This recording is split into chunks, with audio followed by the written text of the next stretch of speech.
Mr. President. Mr. President, I would like to congratulate you and the Ecuadorian delegation on your successful presidency of the Security Council this month. Pakistan welcomes this debate on Afghanistan. I would like to thank Special Representative Rosa Otunbayeva for her cogent briefing to the Council. We note the Secretary General's report on the latest developments in Afghanistan. Pakistan conveys its appreciation to the UN Special Coordinator, Ambassador Feridun Siniroglu, for his work on the independent assessment report. We also commend the leadership role of Ambassador Nusebi and the UAE delegation as the co-pen holder on Afghanistan this year. Mr. President, peace in Afghanistan is a strategic imperative for Pakistan. As noted in the Secretary General's report, the Afghan interim authorities have further consolidated their control of Afghanistan across all spheres of governance and brought some modicum of stability in the country. Yet, Afghanistan presents a complex and enduring challenge. On the positive side, law and order has improved, opium cultivation has reduced by 95%, action against Daesh is being taken, corruption has declined notably, and efforts are being made to operate the economy through domestic revenue collection and local budgets. Afghanistan's trade with its neighbors, including transit trade, has also increased significantly. But, Mr. President, there are serious challenges. Pakistan has been the main artery for the provision of humanitarian assistance to Afghanistan. Yet the humanitarian response plan, which aims to help 21.3 million Afghan, remains severely underfunded at 35%. We hope that the donor states will respond generously to the Secretary General's appeal to help the destitute people in Afghanistan. Second, the Afghan economy remains fragile, largely due to liquidity challenges, a dysfunctional banking system, and irregular cash flows, with no safeguards against terrorist financing. Smuggling into Pakistan through transit trade has also been a major problem, which we have stopped now. Pakistan supports early implementation of reconstruction and the regional connectivity projects in Afghanistan. Third, while opium cultivation has been reduced by 95%, there is an urgent need to provide support for alternative crop production to sustain farmers' livelihoods and prevent a reversal of the gains that have been made. And yet, Mr. President, the two issues which the Afghan interim government must implement its obligations on are, one, the restrictions that have been placed on women and girls' right to education and work. These edicts must be reversed. Some pragmatic solutions are possible. Pakistan will continue to work to develop such possible solutions. Two, the continued presence of terrorist groups in Afghanistan constitutes the most significant threat to Afghanistan and to the entire region and perhaps the world. While the interim authorities have reported some success in the fight against Daesh, the fact is that a number of terrorist groups are living in Afghanistan, evidently under the protection of the Afghan interim government. Pakistan in particular faces a major threat from the Tehrik-e-Taliban Pakistan. The TTP and its affiliates have been responsible for carrying out a series of organized cross-border terrorist attacks on our soil, causing considerable loss of our civilians and soldiers and causing considerable damage to our military and other installations. We have lost hundreds of our brave soldiers and civilians in these attacks just this year alone. And last week, a TTP-affiliated group carried out a heinous attack on our security personnel in Dera Ismail Khan, resulting in the loss of more than 23 precious lives.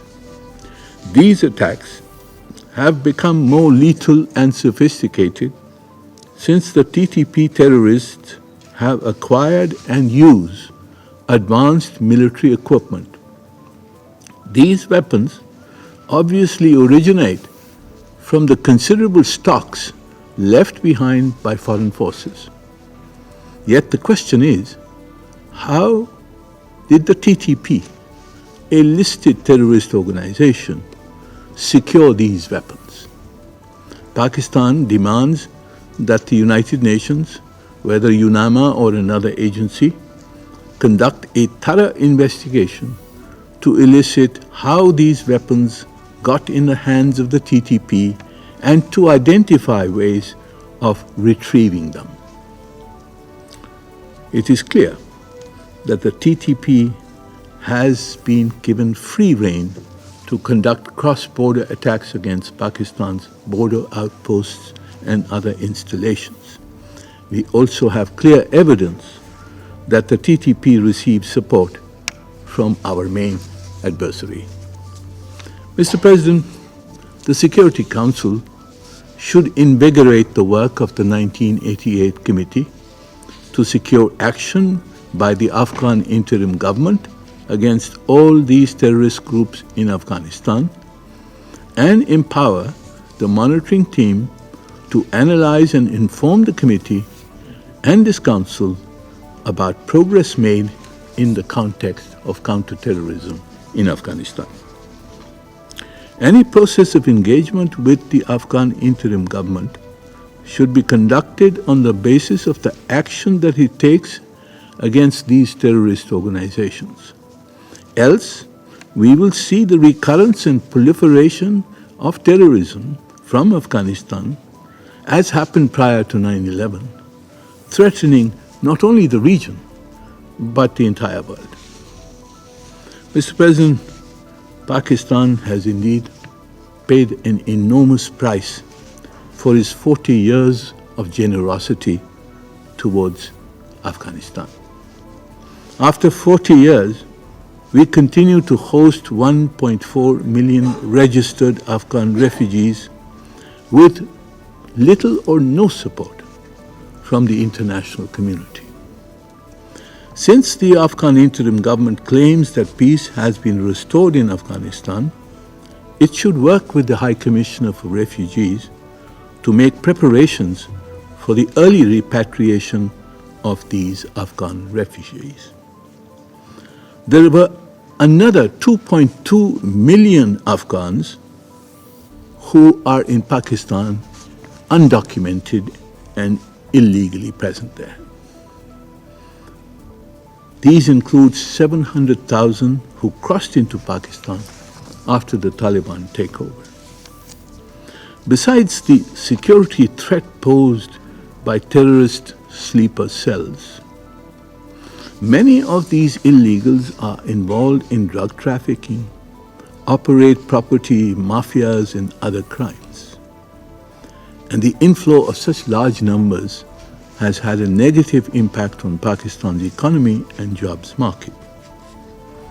The current plan to repatriate the illegal foreigners is an unavoidable compulsion on Pakistan, arising from our legitimate security, economic and social concerns. However, the plan is being implemented in as humane a way as possible. There is no forcible return except for a number of Afghan criminals in our jails. More than 98% of the over 244,000 Afghans who departed through Torkham last month were voluntary returns. The Chaman crossing has a similar pattern. We have made exceptions for those who have proof of registration, for those who have the Afghan citizenship card, and now also for those who are considered vulnerable. These are besides the 60,000 or more who are awaiting for 2 years to be relocated to third countries.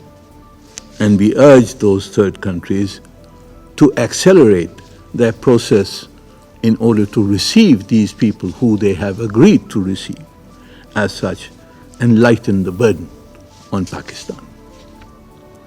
Mr. President, we hope that Ambassador Feridun Siniroglu's assessment will enable the Security Council and all relevant stakeholders in the international community to adopt a comprehensive, long-term and realistic roadmap for Afghanistan's normalization.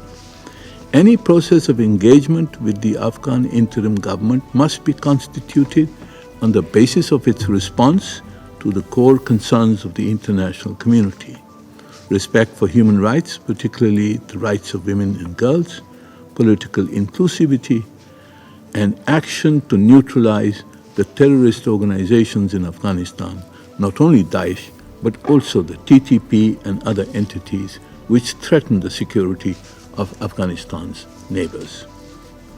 Pakistan will participate in the Secretary General's revived Doha format, and we hope that consensus will be reached on the recommendations of the report submitted by the Special Coordinator. I thank you, Mr. President.